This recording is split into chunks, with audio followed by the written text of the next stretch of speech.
Bonjour, bienvenue dans 2 minutes pour comprendre, votre capsule quotidienne qui vous aide à comprendre comment fonctionne le monde qui nous entoure. Aujourd'hui, je vais vous parler des centrales thermiques. D'abord, sachez qu'une centrale thermique peut être à flamme, nucléaire ou géothermique. Aujourd'hui, nous allons nous concentrer sur les centrales thermiques à flamme.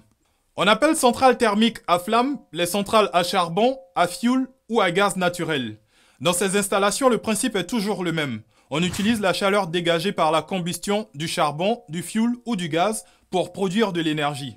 Les déchets, grâce aux usines d'incinération des ordures ménagères, forment aussi un excellent carburant. Une centrale thermique à flamme produit ainsi de l'électricité à partir de la vapeur d'eau comprimée, produite grâce à la chaleur dégagée par l'eau portée à ébullition ou des gaz chauds comprimés issus de la combustion de ces matières. C'est la combustion ou la détente des gaz chauds ou vapeurs qui met en mouvement une turbine à gaz reliée à un alternateur.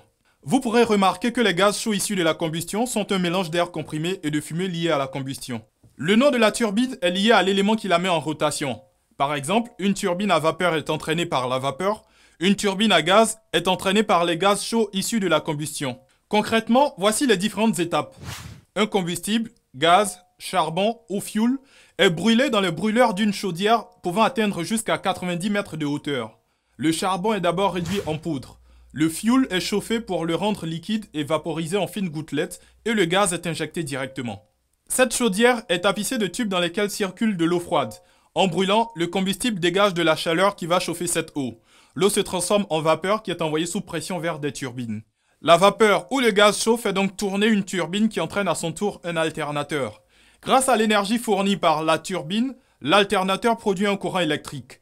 Un transformateur élève la tension du courant électrique produit par l'alternateur pour qu'il puisse être transporté plus facilement dans les lignes à haute et très haute tension. À la sortie de la turbine, la vapeur est à nouveau transformée en eau grâce à un condenseur dans lequel circule de l'eau froide en provenance de la mer ou d'un fleuve. L'eau ainsi obtenue est récupérée et circule dans la chaudière pour recommencer un autre cycle. Concernant les gaz chauds issus de la combustion, ils sont rejetés à l'air libre. Les fumées de combustion sont dépoussiérées grâce à des filtres et sont évacuées par des cheminées. Voilà, vous savez tout sur le fonctionnement d'une centrale thermique. Je vous retrouve la semaine prochaine à la même heure pour de nouveaux numéros de 2 minutes pour comprendre.